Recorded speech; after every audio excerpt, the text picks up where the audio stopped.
அனைத்திந்திய அண்ணா திராவிட முன்னேற்றக் கழகத்தில் சசிகலா அவர்கள் இணைந்தால் புதிய பதவி வழங்கப்படுமா அல்லது அவர்தான் பொதுச்செயலாளராக மீண்டும் தொடருவாரா அல்லது வேறு எதுவும் பதவிகள் வழங்கப்படுமா என்ற பேச்சுவார்த்தையும் தற்பொழுது நடத்தப்பட்டு வருகிறது.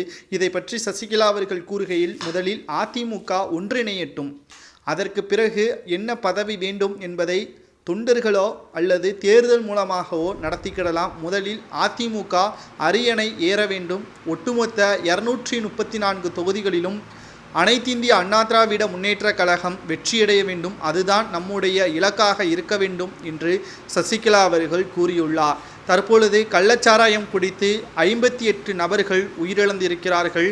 இதற்கு முழு பொறுப்பையும் அனைத்திந்திய அண்ணா திராவிட முன்னேற்றக் கழகத்தின் மூலமாக கோரிக்கைகள் வைக்கப்பட்ட பொழுது திராவிட முன்னேற்றக் கழகத்தின் தலைவரும் தமிழக முதல்வர் ஸ்டாலின் அவர்கள் முழு பொறுப்பேற்று ராஜினாமா செய்ய வேண்டும். இல்லை என்றால் ஆட்சியை கலைப்பதற்கான ஏற்பாடுகளை எதிர்க்கட்சியாக இருக்கக்கூடிய அதிமுக அதனை செய்ய வேண்டும் என்றும் சசிகலா அவர்கள் கூறியுள்ளார். மேலும் ஒருங்கிணைந்த அதிமுகவால் மட்டும்தான் துரோகியாக இருக்கக்கூடிய திராவிட முன்னேற்றக் கழகத்தையும் தமிழக மக்களையும் மிக பெரிய அளவில் சூழ்ச்சிக்கு உள்ளாகின்ற திமுகவிடம் இருந்து பாதுகாக்க வேண்டும் என்றும் சசிகலா அவர்கள் கூறியுள்ளார்.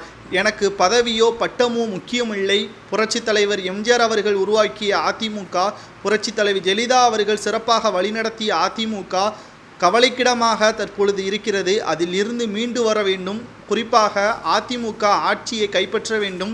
நான் செய்த மிகப்பெரிய தவறு கூவத்தூரில் நடந்ததுதான்.